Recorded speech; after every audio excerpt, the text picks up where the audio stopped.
किसान साथियों, आज इस कार्यक्रम में हमारे मेहमान हैं श्री विजय पाल सिंह। श्री विजय पाल सिंह एक सफल कृषक हैं और गांव शेरपुर, ब्लॉक नारसन, ज़िला हरिद्वार से हमारे बीच आए हैं। विजय पाल सिंह जी, कार्यक्रम में बहुत बहुत स्वागत है आपका। धन्यवाद जी। और मैं विजयपाल सिंह ब्लॉक नारसन से आया हूँ। और सिंह साहब, आपका जो ज़िला है खेती की दृष्टि से बहुत अच्छा है। ब्लॉक नारसन में भी बहुत अच्छी खेती होती है। हम शेरपुर के बारे में जानना चाहेंगे, वहाँ पे कृषि की क्या स्थिति है? देखिए, मैं जो है ना, एक संगठन हमने बनाया है 2016 में, जिसमें शुरू में 10 किसान थे। अभी हमने 500 किसानों को उसमें जोड़ रखा है। और हमारे गांव जो है, आपको खुशी होगी जानकर कि करीब 100 बच्चे जो है बी कीपिंग भी कर रहे हैं। और करीब करीब हर बच्चा करीब करीब 1 लाख रुपए एक साल उससे बी कीपिंग से भी एक्स्ट्रा इनकम ले रहा है। और जो समूह के किसान हैं उनको उससे लाभ हो रहा है। हम कह सकते हैं कि आपका जो गांव है समृद्ध है और जो नए तरीके हैं आय बढ़ाने के, उन पर कार्य कर रहे हैं। आपने बताया कि बी कीपिंग, जिसे कि हम मौन पालन कहते हैं, मधुमक्खी पालन। जी जी। आपके पास कितनी ज़मीन होगी? मेरे पास 5 एकड़ ज़मीन है। और जिसमें मैं अपना एक नई तकनीक से, जो कि डिस्टेंस विधि, दूरी बना के 5 फीट पे हम गन्ना बो रहे हैं। उसके बीच में हम अपनी कुछ सब्जियां भी कर रहे हैं। जैसे मैंने अभी आलू लगाया है बीच में। और तो उससे क्या है कि एक क्रॉप रोटेशन भी है और डबल फसल हम ले पा रहे हैं, जिससे कि हमारी इनकम बढ़ रही है। जी, आप क्रॉप रोटेशन की बात करें, जिसे हम फसल चक्र कहते हैं। जी। फसल चक्र का क्या लाभ मिलता है? फसल चक्र से ये लाभ है एक तो कि जिस जो खेत है, वो अगर बार बार एक ही खेती करते हैं उसमें, तो वो हमारी पैदावार घटती है उससे। तो इसलिए हम क्या करते हैं कि फसल रोटेशन से जो हमारी भूमि है वो उपयुक्त हो जाती है अगली फसल के लिए। तो उससे हमारी पैदावार बढ़ती है। जी, आप सफल कृषक हैं, यानी आप बहुत ही सफलतापूर्वक अपने कृषि कार्यों को पूर्ण कर रहे हैं। आप सरकार की योजनाओं का लाभ उठा रहे हैं, आधुनिक ढंग से कृषि कर रहे हैं। जैविक कृषि आज की सबसे बड़ी मांग है, आवश्यकता भी है। आप यदि जो कृषि कार्य कर रहे हैं उसमें जैविक खेती की क्या इम्पोर्टेंस या महत्ता समझते हैं? देखिए, ये एक जो एफपीओ बनाया था हमने, ये जैविक पे ही शुरू किया था। और भारत सरकार की गाइडेंस में इसको शुरू किया था 2016 में। नाबार्ड ने और केवीके के सहयोग से हमने इसको खड़ा किया था। और जिसमें 10 किसान थे, अभी 500 किसान जुड़े हुए हैं। एक्चुअली अभी गुणवत्ता, देखिए क्वांटिटी तो अब की बात थोड़ा पीछे रह गई है। अभी क्वालिटी फूड की बात आ रही है धीरे धीरे।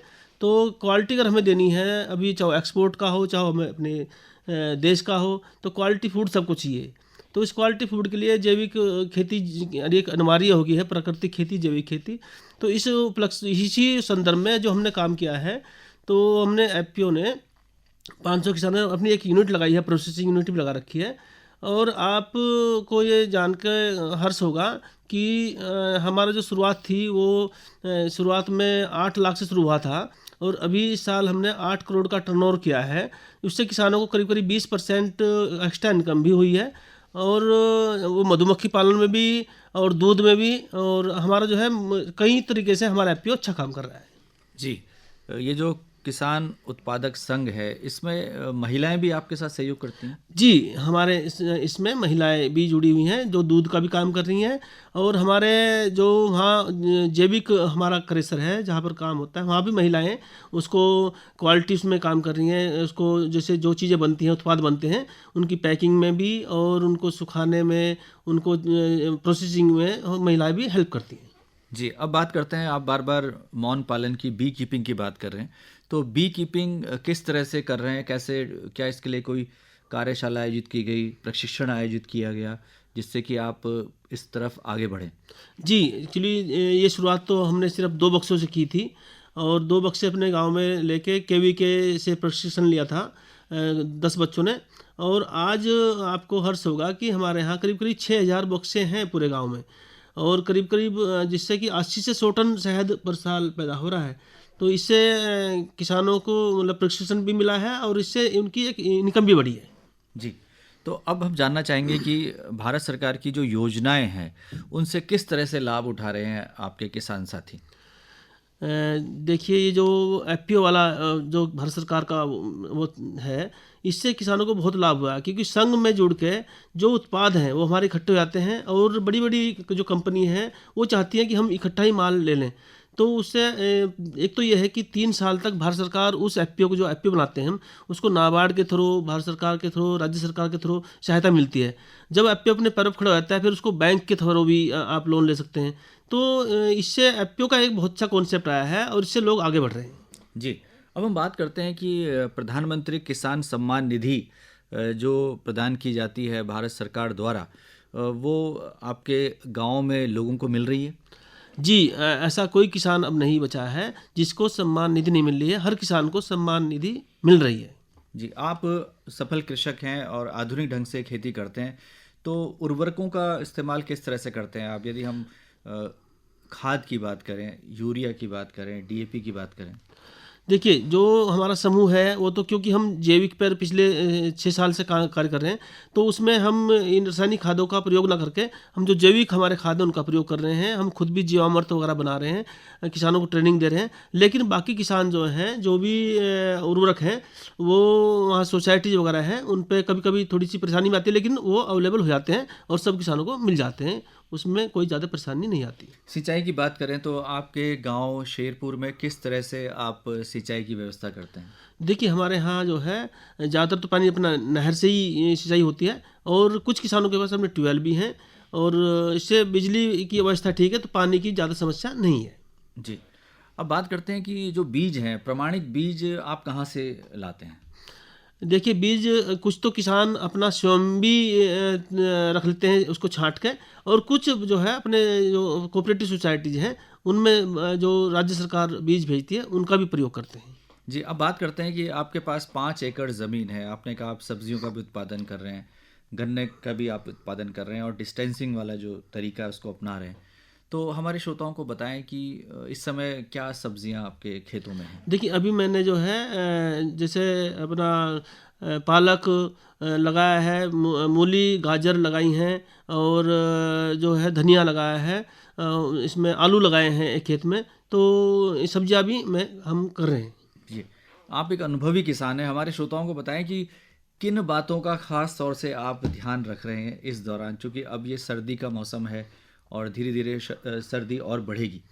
देखिए, किसानों को मैं कहूँगा कि एक तो अपनी भूमि का उपचार, बीज उपचार, और एक जो है सर्दी बढ़ेगी तो आच्छादन जो है हमारे पास अभी जैसे पुआल होती है, तो हम उसको अपनी जो ऐसी फसलें हैं, जो सब्जियां हैं, तो उनको थोड़ा ढक लें।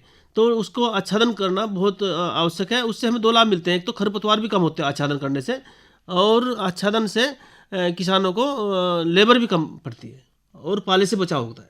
जी, भारत सरकार की बहुत महत्वपूर्ण योजना है मृदा स्वास्थ्य कार्ड। तो क्या आप लोग भी मृदा का परीक्षण समय समय पर करवाते रहते हैं? जी, बिल्कुल। ब्लॉक स्तर पे भी और जिला स्तर पे भी जो सरकार की योजना चल रही है, तो हम किसानों को अपना हर साल मिट्टी टेस्टिंग के लिए वहाँ पर लैब में भेजते हैं, और वहाँ से टेस्ट कराते हैं। नाबार्ड से आपको मदद मिलती है और आपने कहा कि कृषि विज्ञान केंद्र भी सहयोग करता है। तो किस तरह का सहयोग आपको मिल रहा है वर्तमान में कृषि विज्ञान केंद्र के द्वारा? जी, जो कृषि विज्ञान केंद्र जो है हमारे यहाँ महीने में 2 महीने में गोष्ठियाँ करता है। हर फसल पे आके बताता है कि भाई ये बीज अच्छे हैं, ये रोग आने वाले हैं, इनकी रोकथाम के लिए ये आपको करना है। तो उससे किसानों को एक जानकारी मिल जाती है पहले से ही, और किसान उसका फ़ायदा उठाते हैं।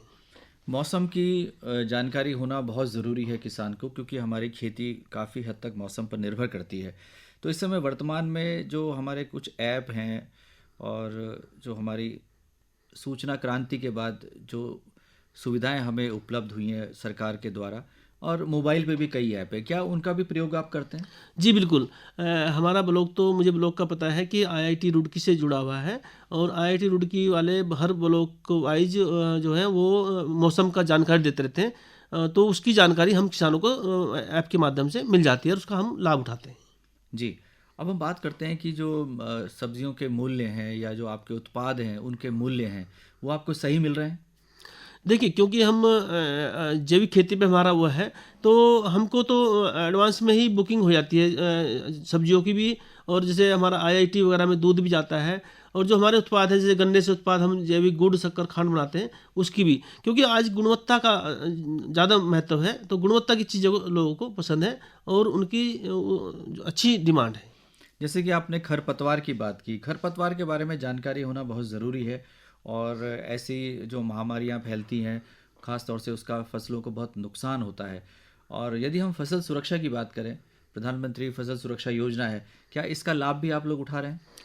हाँ, देखिए कुछ लोग जो हैं इसका भी जो बीमा है, फसल बीमा भी करा रहे हैं। उससे भी कुछ किसान जुड़े हैं। और खरपतवार का देखो, जो हमारा प्रैक्टिकल अनुभव है ये है कि जैसे पुआल है, लोग जला देते थे, अभी हम उसको आच्छादन में प्रयोग कर रहे हैं, तो उससे क्या है कि खरपतवार कम हो रहे हैं। उसको हम ढक देते हैं, फसल बोई उसको ढक देते हैं, तो उससे खरपतवार कम होते हैं, तो हमें वो उससे लाभ मिल रहा है। जी, आजकल सूचनाओं की भरमार है, जगह जगह सूचनाएं आपको उपलब्ध हो जाती हैं, सोशल मीडिया है, व्हाट्सएप ग्रुप्स हैं और कई ऐसी साइट्स हैं जहाँ पर खेती किसानी से जुड़ी जानकारियाँ उपलब्ध होती हैं।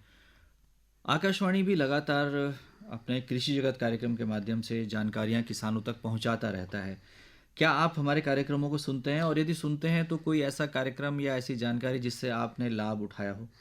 देखिए, हम तो इसको लगातार सुनते हैं और विशेषज्ञ जब भी आपके यहाँ आते हैं और किसानों को जानकारी देते हैं, वो बहुत ही लाभकारी सिद्ध होती हैं। और पिछली बार भी जैसे पशुपालन के बारे में हमने कई बार सुना है कि पशुओं में जो बीमारी आती हैं, पशुओं के दुधारू पशुओं का क्या उसमें आपके प्रोग्राम आते रहते हैं, उसको हम सुन के उसका फ़ायदा हम सभी किसान उठाते हैं। अभी हाल ही में लंपी स्किन डिजीज़ जो हुई थी जानवरों को, तो उसमें हमने काफ़ी जानकारियाँ आप तक पहुँचाई, तो उसका लाभ आपको हुआ? जी, बिल्कुल, उसका लाभ हुआ और हमने वैक्सीनेशन भी कराया। डॉक्टर आए हमारे यहाँ गाँव में और उससे काफ़ी गायें हमारी बच गई हैं। जी, तो आप इस कार्यक्रम के माध्यम से किसानों को क्या सलाह देना चाहेंगे ताकि वो अधिक से अधिक उत्पादन ले सकें अपने खेतों से? मैं तो किसान भाइयों से ये कहना चाहता हूँ कि समूह से जुड़ें, समूह में जुड़ के और गुणवत्ता युक्त खेती करें, अपनी चीज़ों को बेचना सीखें। जब हम बेचना सीखेंगे तो हमें 2 पैसे का लाभ होगा और चीज़ों को समूह में अगर करेंगे तो उसकी आपकी मार्केटिंग आसानी हो जाएगी। तो विजयपाल सिंह जी, आज आप इस कार्यक्रम में आए और आपने खेती किसानी से जुड़े अपने अनुभव और आपके ग्राम शेरपुर में जो सरकार की योजनाएं चल रही हैं, जो आपका कृषक उत्पादक संघ है किस तरह से कार्य कर रहा है, इस संबंध में बहुत ही विस्तार से हमारे श्रोताओं के साथ बातचीत की। आपका बहुत बहुत आभार, धन्यवाद। धन्यवाद जी।